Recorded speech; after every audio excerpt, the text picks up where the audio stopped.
guys, how's it going? Laura with Garden Answer. Today I want to show you a really fun way to recycle your Christmas tree and feed the birds at the same time. So let me show you how I made all of these ornaments first. So let's start with the birdseed ornaments. First, grab a muffin tin and grease it with cooking spray.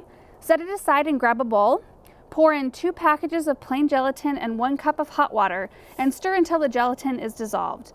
Then add 6 tablespoons of light corn syrup and 1½ cups of flour. Now stir it up until it resembles a sticky paste. Then you can add 8 cups of wild birdseed.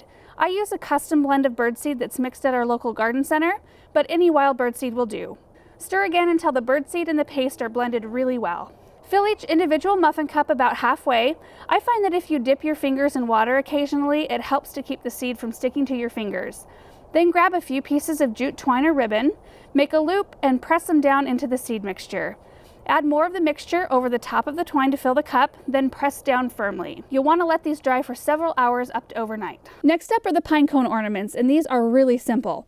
Lay out a piece of wax or parchment paper, grab a knife, some peanut butter, birdseed, and your pine cones, and just slather up those pine cones on all sides with peanut butter. It feels a little awkward, but it doesn't have to be perfect.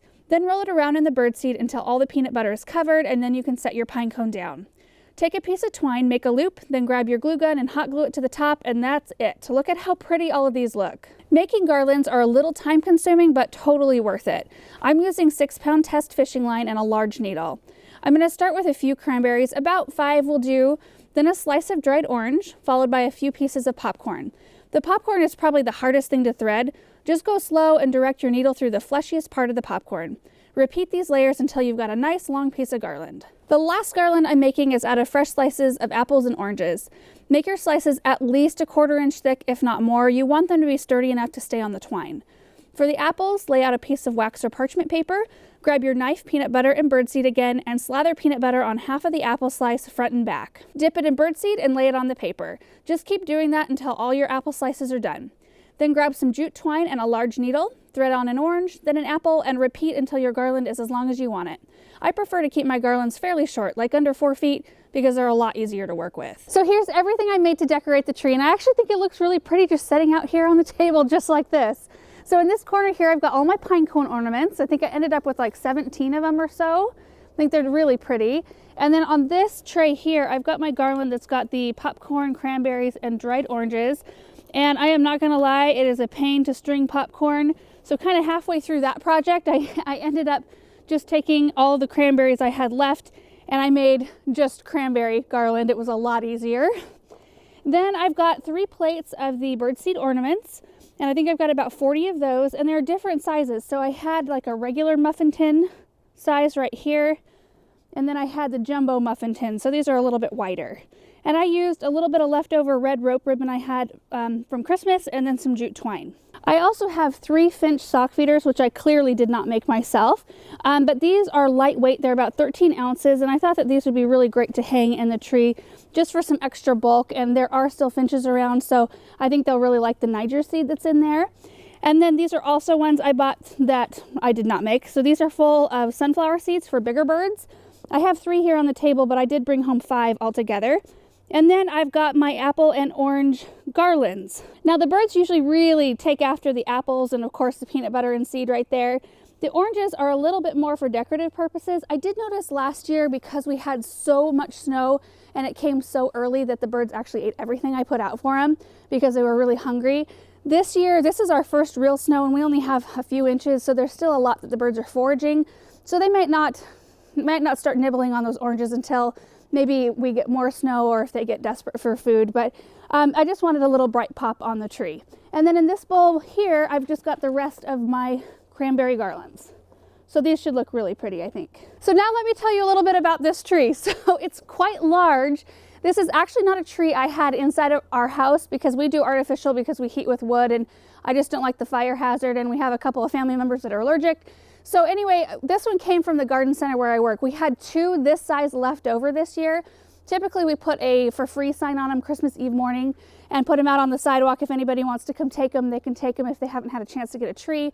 But since these are so big, we really didn't expect for them to go, and they didn't. So I took one and brought it home because I thought, oh, this is going to be perfect. I could decorate it out here. And that's the benefit of having either your Christmas tree from inside your house, or if you're picking one up for free from a tree lot that's left over, is that you can put it in your yard wherever you want. I mean, of course, you could do all these same things and decorate a tree that's planted somewhere in your garden, but this one I could strategically place right where I can see it out a window that I always sit by, so I can watch the birds and really, really enjoy it. Plus, you get the kind of added benefit that you're giving, you know, your tree extra life. You're extending the life of your tree.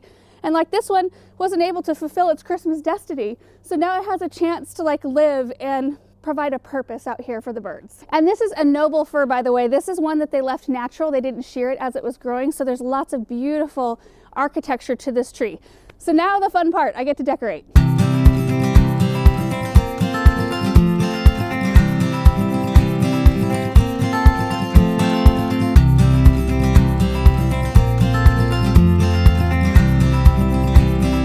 It turned out so cute.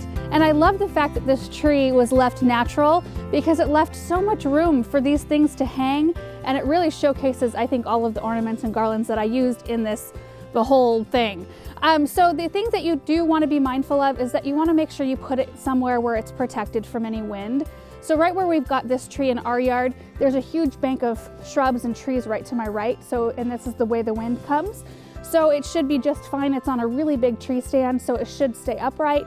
The other thing you want to be mindful of, and I didn't think about until we were kind of into the project, is if you have kitties, you probably want to keep them inside if you're going to do something like this. So Russell was out here when we very first started the project, and then I realized how low to the ground all of these ornaments ended up.